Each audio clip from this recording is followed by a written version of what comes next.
Dimples. At nagbabalik po ang Good Morning Kapatid. Hindi hadlang ang kahirapan upang makamit ang ating mga pangarap at sariling tagumpay. At yan din po ang nais patunayan ng ating letter sender ngayong umaga dito sa Dear Dimples. Ang sabi niya, Dear Dimples, magandang umaga Ate Dimples. Ako po si Darren ng Bohol at isang senior high school student. May ututuring na isang kahig, isang tuka ang pamumuhay namin. Pero ginagapang ng aming mga magulang ang pag-aaral namin ng aking kapatid.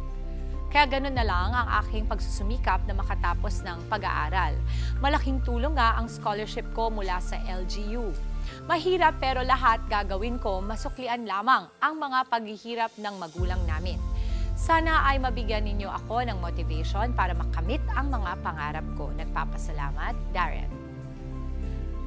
Darren, napaka-espesyal ng araw na ito para bigyan tayo ng inspirasyon at aral sa buhay. Kasama natin ang dating palaboy na ngayon ay isang graduate with honors na sa kursong Bachelor of Science in Economics lang naman sa Ateneo. Una siyang nag-viral noong 2021 nang maglunsad siya ng panawagang piso para sa laptop, piso para sa pangarap. Please welcome Eugene. Good morning, Jean. Good morning, Ma'am Dimples. Maraming salamat for coming today. Thank you also for having me po. Oo, super viral ang story mo. In the beginning, 2021, nag-viral na for your beginning of your journey. Yes. Kumbaga, you were asking for help. Yun ang pinakaunang step talaga in any of our journey when it comes to achieving our dreams na it's okay to ask for help, no? At ginawa mo yun ng 2021. And then again, ngayon, nasundan ng mga tao yun at para bang naging tagumpay ng lahat ang tagumpay mo dahil nakita nilang panimula mo. Anong pakiramdam nung nakamit mo yung Latin honors mo sa isang kilalang university pa?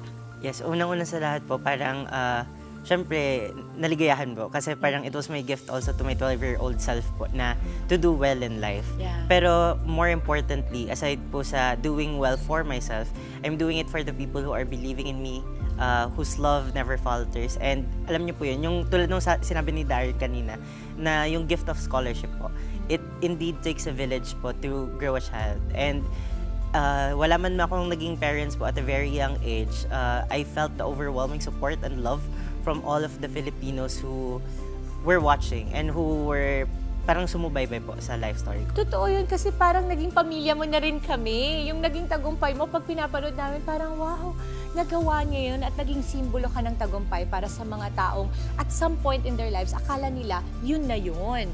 Kwentuhan mo kami, bakit Ateneo ang napili mo? Kasi balita namin, nakapasa ka rin sa LaSalle at sa UP Los Baños. Yes po. Bali, yung prime consideration ko po, although this may sound materialistic po, pero yung cost po talaga.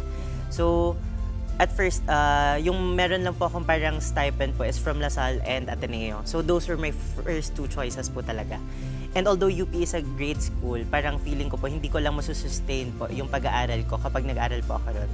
So, yun po, I researched about LaSalle and Ateneo and parang I found out na Ateneo takes great care of its scholars po. So, yun po, pinili ko po yung Ateneo. Although, a lot of doubts in my mind and in my heart, pero ultimately, that's where God led me po. Oo, ang ganda. Naging mahirap ba or madali para sa'yo nung nag-aaral ka sa Ateneo noon?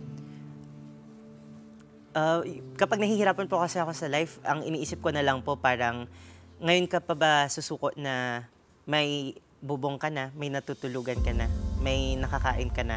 So, if mag-give up po ako ngayon, parang I do myself a disservice, especially yung 12-year-old self ko po. So, yun po, parang relatively, a lot easier po compared to what I experienced. Pero there were certain moments in life po na parang nadadown pa rin po ako, especially on certain occasions like birthdays, Christmas, New Year's, kasi parang yung iba may kasama, tapos kunwari ako kakain po sa Jollibee, I see parang a family po, ganun. So, yun, parang longingness pa rin po and pity for myself. But overall, yun po, parang laking pasasalamat ko po sa Ateneo for taking a chance on me.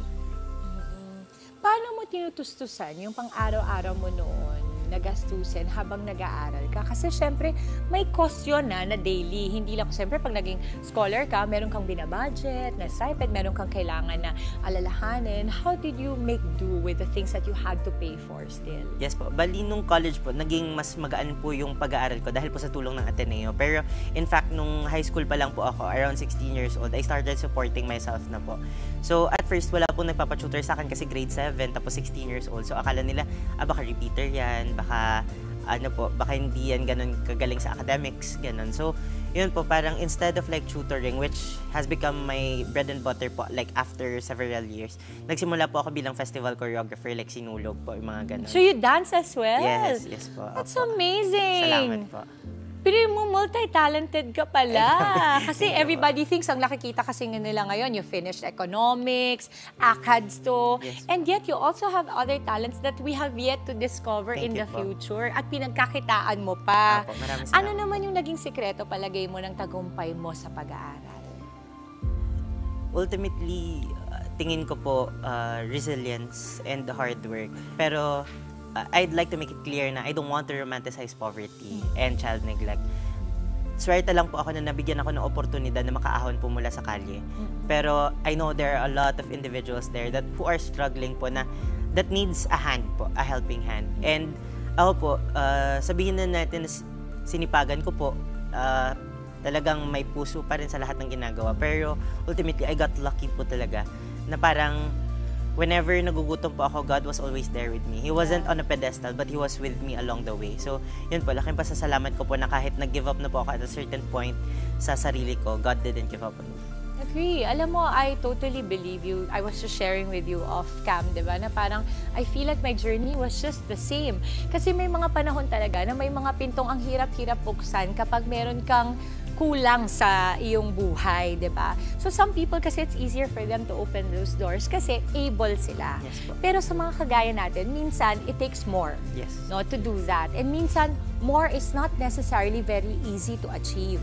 Ano yung mga pinaghugutan mo ng lakas sa mga panahon na talagang pinanghihinaan ka? Kasi I would imagine na kahit na you are viewed as a champion right now of something that is very special to your journey as well, may mga araw kasi, di ba, the toughest soldiers really go through the toughest battles as well. Yes. And that's a day-to-day basis. Hindi yan parang after 1 week matatapos na yung struggle mo, tapos bukas dahil nanalo ka kahapon, okay ka na. Hindi. Parang ano yan roller coaster. Yes po. Ano yung pinangkakapitan mo talaga? Siguro yung sa akin po, kasi nung 12 years old po ako, parang I wasn't afforded the opportunity to look years ahead. Parang dati, ang kaya ko lang pong tignan yung araw ngayon. May makakain ba ako, makakasurvive ba ako today? So every day was a battle for me, a battle for survival. And I think yun na po talaga yung naging prime motivator ko up until college. Kasi yun po, parang sabi ko po, ikakahiya ko po yung sarili ko kung susuko po ako ngayon na alam niyo po, parang gumaan po yung buhay ko at maraming tao po yung naniniwala, sumusuporta at saka nagmamahal po sa akin. Ang ganda ng naririnig ko sa'yo, Eugene, kasi ang nakikita ko, kahit na wala kang at mga tao na sa paligid mo na usually meron, they always say, the best talaga is to have a best support system, dapat may pamilya ka, pero ang totoo talaga, hindi lahat ng tao meron nun.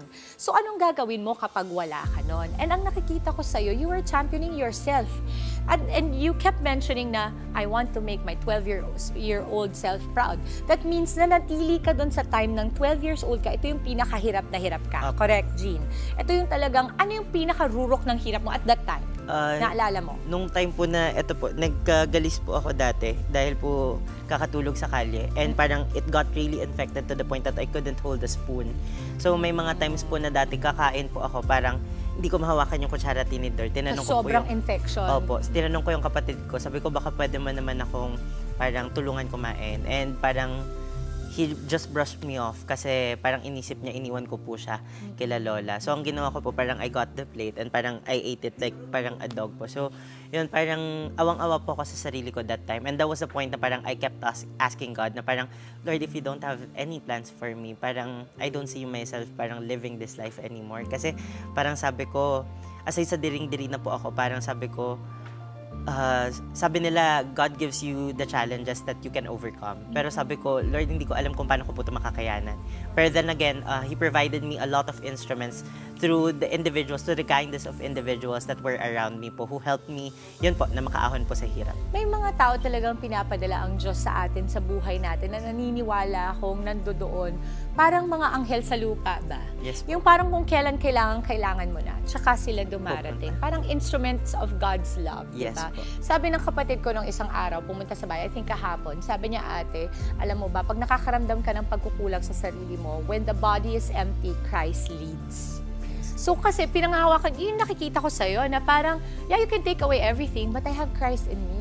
And sabi nga, di ba, I can do all things through Christ who strengthens me. Correct? Yes. So I always believe that. And ako, parang pinapanood kita, ganun yung nakikita ko na kahit pala kuhanin mong lahat sa isang tao, pagkain, comfort, shelter, basta may pinaniniwalaan ka at pinanghahawakan kang pananampalataya, pwedeng maging champion kagaya mo. Maraming salamat po. Eugene, lumaki ka sa Leyte. Yes po. Kamusta yung buhay niyo doon? Paano ka napunta sa Maynila? Kasi medyo malayo yun, Eugene. Bali, originally po, taga Maynila po talaga kami, Tubong Maynila po. Tapos, doon na po ako naging pulubi. Until a relative of ours, sa side po ng tatay ko, nakita po ako sa kalye. Pinanggalitan niya po yung tatay ko, saying na parang, oh, andito pala si Eugene, hindi namin alam na ganito na yung naging kahinatnan. So, my father was compelled po to bring me to Leyte. So, napilitan po siya, dalhin ako sa Leyte. Ako lang po yung nag-travel mag-isa. Pagdating ko po sa Leyte, naging yaya po ako ng stepbrother ko po.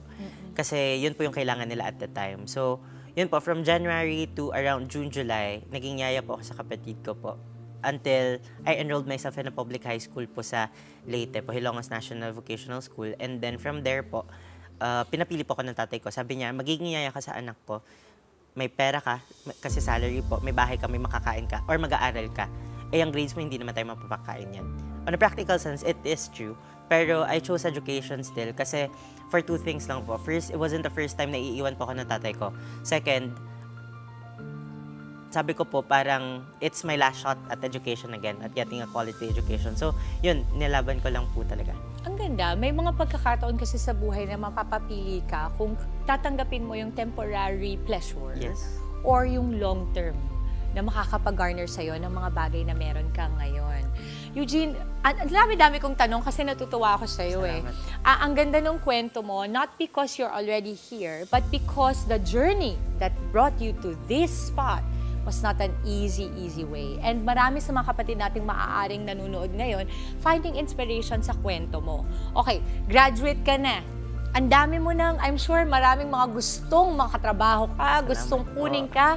Ano yung mga susunod mong life goals? Yes, short term po, plano ko pong mag-ipon for a master's and an MBA po. May it be here or abroad. Para lang po, mas mapalalim ko po yung skill set na tinuro po ng Ateneo sa akin. Pero ultimately, it all leads down po sa long-term goal ko na magkaroon po ng bahay. It may sound materialistic yet again, pero wala, regalo ko lang po yun sa sarili ko na pangako ko po na hindi na po ako maninirahan sakaling muli. Ang ganda. Kasi I don't see it as a materialistic. A home is a need. It is something na nakakapagbigay sa'yo ng comfort, but also security of heart. Na alam mo that there is a space for you. Yes. Na pwede kang mag-thrive, bumuo ng pamilya mo, and at the same time gives you kapanatagan ng loob. Panatag ka, na meron kang matutulugan kapag umulan, umaraw, lahat ng pagdadaanan mo, kayang-kaya mo. Salamat po. Ang ganda, Jean. You really inspired me. Oh my God. Sana lahat ng mga kagaya mo na nasa kalye ngayon, na natulog doon, nagka-infection na, kumain na parang asong kagaya ng sinasabi mo. And yet, right now, championing themselves and very proud. You should not be ashamed na masaya at gusto mo ng bahay. Sana marami ka mga 10 bahay mabili mo, Eugene. At imbitahin mo kami, ha? Okay, eto, ano na lang yung mensahe mo, Eugene, sa lahat ng mga kabataan kagaya mo? Hindi man sila sa kalye, pero maaaring wala silang pamilya. At kung may pamilya man sila, hindi nila nararamdaman ang pamilya nila. Ano ang pwede mong sabihin sa kanila para habang dumadaan sila sa pagsubok, kagaya ng letter sender natin na si Darren, ay mapagtagumpayan nila ito kagaya mo? Okay po. 4 things lang po. First, before po ako mag-proceed po sa message ko po para sa mga kabataan, una sa mga institusyon po, nais ko po sanang nabasa ko lang din po ito in a comment, pero sana sa kada Eugene de la Cruz po na pilit pinaglalaban yung sarili nila, sana meron din pong Pilipinas na handa silang ipaglaban. Dati po lumapit po ako sa DSWD, napakahirap po ng naging proseso, napaka-bureaucratic, and the papers that they need po para mabigyan ako ng suporta, hindi ko po maibigay dahil nga po pinalayas po ako. So sana gawin po natin mas madali ang mga systems po in place natin, particularly for the victims. Second po sa mga magulang naman po ng mga anak po na napabayaan, sana naman po isipin po natin na parang dapat kami magpasalamat for the gift of life, pero in the first place it wasn't our decision to come here in the world po. So sana suportahan niyo po sila, wag niyo pong iwan kasi hindi po bare minimum po yung mabuhay dito sa mundo. Bare minimum din po na ibigay yung needs nila, and hindi po dapat nila isipin na yung needs nila ay wants po, ay parang privilege po siya for other people. Next po, nais ko lang po sabihin sa mga communities po natin na ang gift of scholarship, kung nagko-contribute man po kayo or nakikinabang po doon, napakalaking tulong po. I told this in my last speech na when hope is shared, it definitely multiplies. And for someone like me, yun po yung naging susi ko para po maabot ko ano man yung naabot ko ngayon. And lastly, para po sa iba na nahihirapan sa buhay ngayon, particularly sa mga katulad ko po, nais ko lang sabihin sa inyo na if pilit kang lumalaban, pilit kang nabubuhay ngayon, and even if you're just barely surviving, I do hope and pray na sana makamit mo kung ano yung gusto mo makamit sa buhay. I'm not sure if this is any consolation, pero if you think na hindi ka loved, walang nag-aaruga sa'yo, gusto ko lang sabihin na let my voice be your voice. And alam ko na wala man ako dyan in a physical sense, but in spirit, I love you, I care for you, and I will pray for you until my very last breath. And if it's not any consolation yet again, I hope ma-realize mo na heaven is cheering you on. So kapag nahihirapan ka sa buhay, lagi mong tatandaan na ang Panginoon wala sa isang pedestal, pero kasama mo siya sa journey mo sa buhay. Yan lang po. Maraming Ang salamat. ganda. Alam mo, iboboto kita. Sana tumakbo ka in the future. Hindi, totoo yun. I mean that from the heart, Eugene. Because you have all the makings of somebody who has integrity, somebody who cares for the people like you na may pinagdaanan kagaya mo. Mahirap kasi magsalita ng bagay na iaabiso mo sa isang tao na hindi mo naman din pinagdaanan yon. I will not say I can imagine the pain and suffering that you had to go through because I never went through it. But just know, na kasama mo, pareho akong nananampalataya. Salamat po. And ang ganda nung sinabi mo that God is not in the pedestal, He's right beside you. Yes, Ganda. Ang ganda. Naku, Diyos ko, Eugene, sana ang mga anak ko ay lumaking kagaya mo. Salamat po. Your parents would be so proud. And if Salamat. you don't feel that, I will tell you from a parent like me, I am proud of you. Thank you po. I hope you go on and really make a lot of people more hopeful like yourself. So much hope. Thank you. Beautiful, beautiful story, Eugene. Alam mo, nung napanood kita na nag-viral ka, bumilib ako pero ngayon, ibang klase. Ikaw ang nasa pedestal ko ngayon, Eugene. Salamat. Maraming salamat. Eugene, anywhere we can follow you on, baka kasi you're also speaking on platforms that are available to you at the moment, or if you ever have anything to say other than yung mga sinabi mo kanina, please invite everybody. Yes po. Meron po akong sinusuportahan po na NGO po, Kaagape Pilipinas. It takes care of street children also, like me. So if ever po na meron kayong time, please do like and follow their page. My socials po, Eugene de la Cruz on Facebook and both LinkedIn. If you have any connections or if you need anyone who's in need of help po, do let me know para po matry ko rin po na maging boses po para sa kanila. Yun lamang po at maraming salamat. Ang ganda, Eugene. Asahan mo na makikijoin ako dyan. Abangan pa ang mga susunod pa po nating kwento ng inspirasyon, pangarap at laban sa buhay dito lang sa Dear Dimple. Mga kapatid, Dimples Romana po, kumpletuhin ang inyong umaga ng mga kwentong puno ng inspirasyon. Salubungin po ang bawat araw ng may ngiti at pag-asa. Kaya't mag-subscribe na po at mag-follow na sa aming social media pages ng News 5.